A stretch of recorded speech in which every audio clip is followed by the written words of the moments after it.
E aí galera, meu nome é Pedro Henrique, acadêmico do Direito do CESUPA. Meu grupo ficou responsável pela explicação do Direito Fundamental à Ampla Defesa. Meu grupo se compõe pelos acadêmicos Raul Guilherme, Gustavo e Clebson, todos acadêmicos de Direito do CESUPA. Foi dado por nós, pelo nosso professor de Teoria Geral do Processo, que se chama Alexandre Bona, o dever de estar explicando esse assunto através de um artigo já publicado por outra pessoa que fosse do nosso agrado, né? E a gente escolheu o artigo de Luiz Alberto Reixa, que foi publicado em agosto de 2017, que tem um tema sobre o conteúdo do direito fundamental à ampla defesa e a sua definição do novo Código do Processo Civil.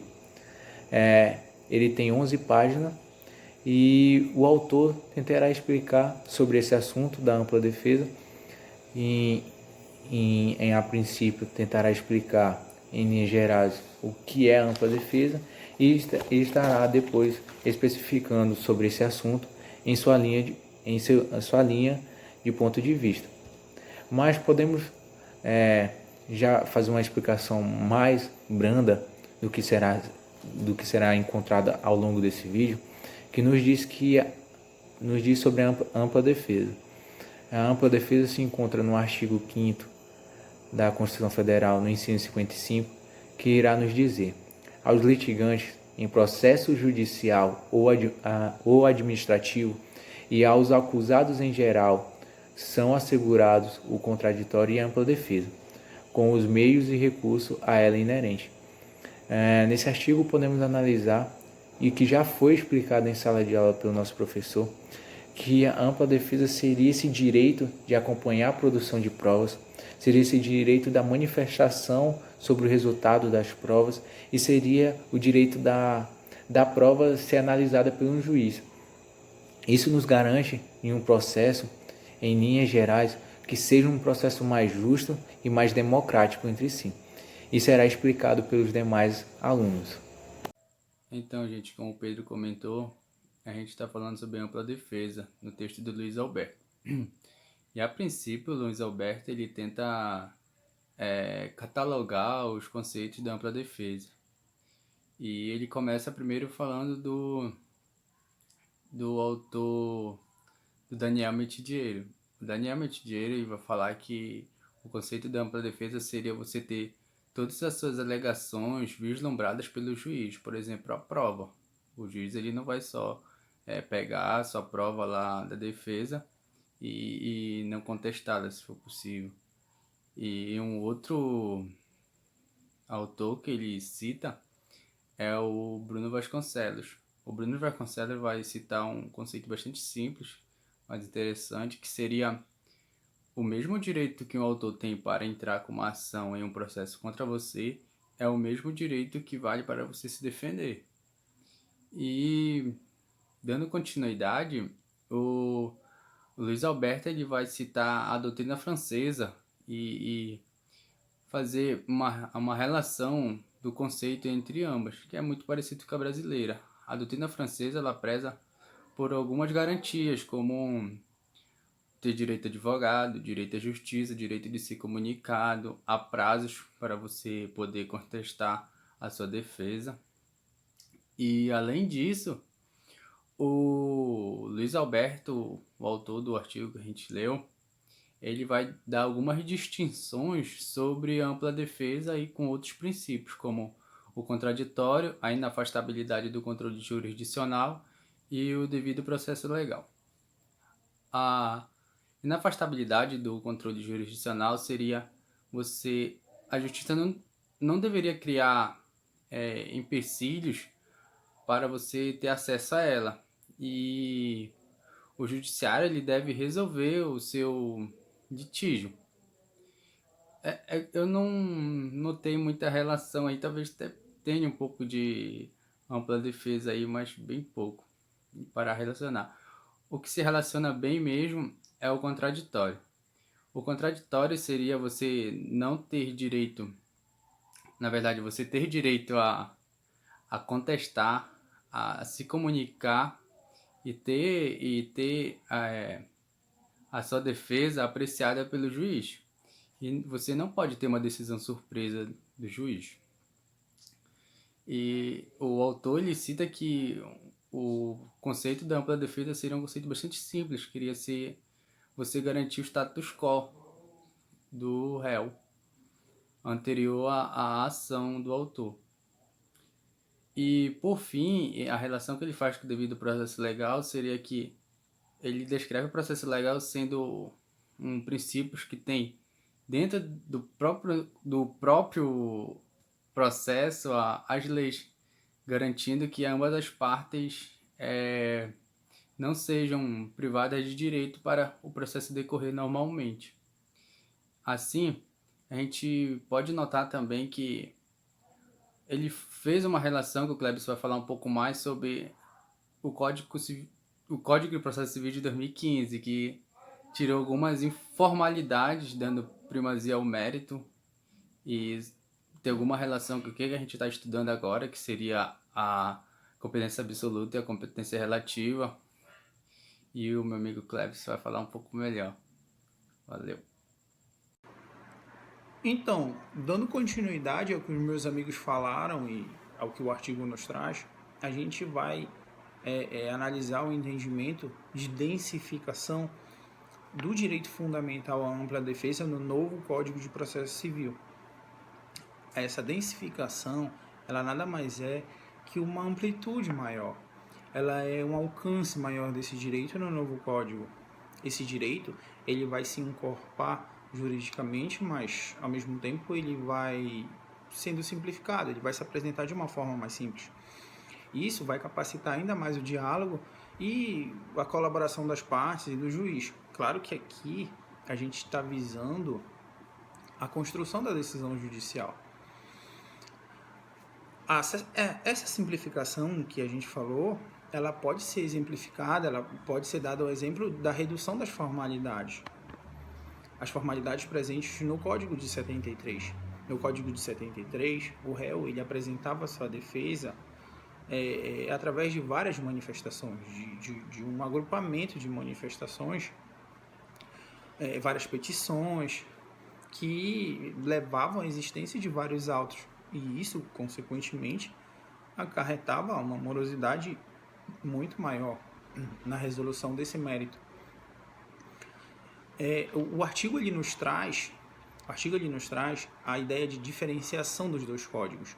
Ele nos mostra que esse novo código ele traz uma integralização, ele integra incidentes como incompetência relativa, gratuidade de justiça para todos e outros. Tudo isso integrado juntos no mesmo debate. Isso objetiva e flexibiliza, talvez a palavra seja essa, o mérito, a resolução desse mérito. Outro exemplo citado pelo artigo também é quanto ao ônus. O ônus exigido em relação à ilegitimidade passiva, por exemplo. Na verificação da legitimidade, na verificação, isso antes do processo ser julgado, a verificação da legitimidade. Ou seja, ver se aquela pessoa ativa ou passiva, se ela deve estar ali mesmo. Aquela pessoa que tem que responder, aquela pessoa que tem que pagar ou receber aquilo que está sendo exigido na petição inicial. Quando se fala em legitimidade ativa, está falando do autor. Legitimidade passiva, está falando do réu. Eu vou dar um exemplo. A ilegitimidade passiva. O pai e o filho são processados por um crime que o filho cometeu.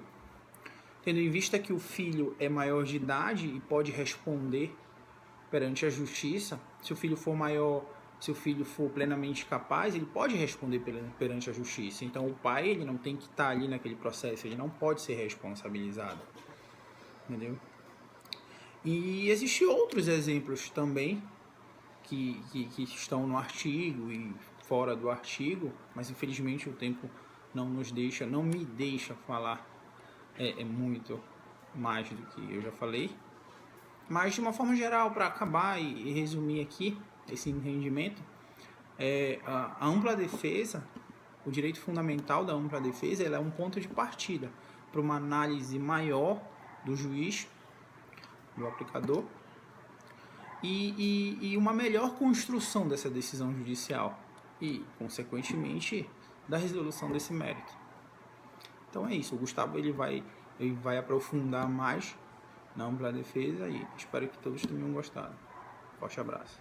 Foi falado anteriormente pelos meus colegas, o nosso trabalho versa sobre o texto feito por Luiz Roberto, que diz sobre o conteúdo da ampla defesa, do direito à ampla defesa e a sua densificação no novo CPC, no novo Código de Processo Civil de 2015, que nos traz várias versões de vários doutrinadores que nos dizem suas visões sobre o que é a ampla defesa. E para muitos a ampla defesa se trata de um direito natural da pessoa, ou seja, é o nosso direito de reação. Se uma parte está ajuizando uma ação contra alguém, a outra tem por direito, que é inerente a ela, de prestar a reação, que é a possibilidade ao longo de todo o processo de apresentar suas alegações, ter um prazo razoável, de elaborar as provas. Aquele velho ditado que passa em seriados americanos, que é quando o juiz disse: você tem o direito de permanecer calado, tudo que você disser poderá ser usado contra você.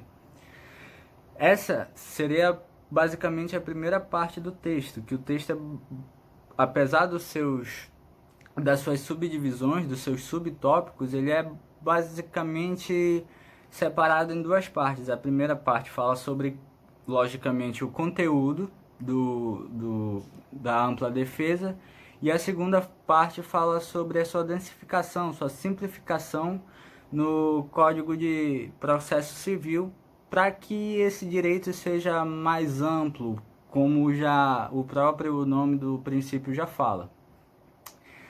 A segunda parte, que vem ainda sobre o conteúdo, versando sobre o conteúdo da ampla defesa, é com relação à sua comparação com outros direitos, com outros princípios. Por exemplo, isso vai ser visto muito no texto sobre a sua relação com o contraditório. Ao mesmo tempo que ele se parece com o contraditório, ele é diferente do contraditório.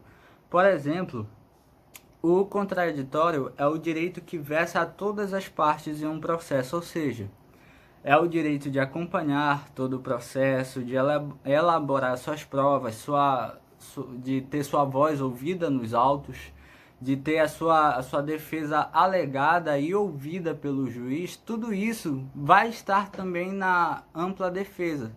Só que a diferença entre o contraditório, o princípio do contraditório e a ampla defesa é que a ampla defesa vai ser um direito somente ao réu, vai ser destinado ao réu que está se defendendo de uma acusação que foi feita contra ele. Um dos doutrinadores, que se chama Felipe Camilo, ele ressalta que o contraditório é um direito obrigatório, mas a ampla defesa é como se fosse um direito facultativo, ou seja, é o direito da pessoa de reagir a uma acusação. Ou seja, se alguém me acusa, eu tenho o direito de reagir, de provar que eu sou inocente, de gerar as minhas provas para dizer que eu não cometi tal delito, por exemplo. Isso vai ser muito visto durante os processos. Outra coisa que vai ser vista durante o processo sobre a ampla defesa é só a coadunação com outros direitos, com outros princípios. Por exemplo, o direito à igualdade. Por exemplo, uma pessoa que não tem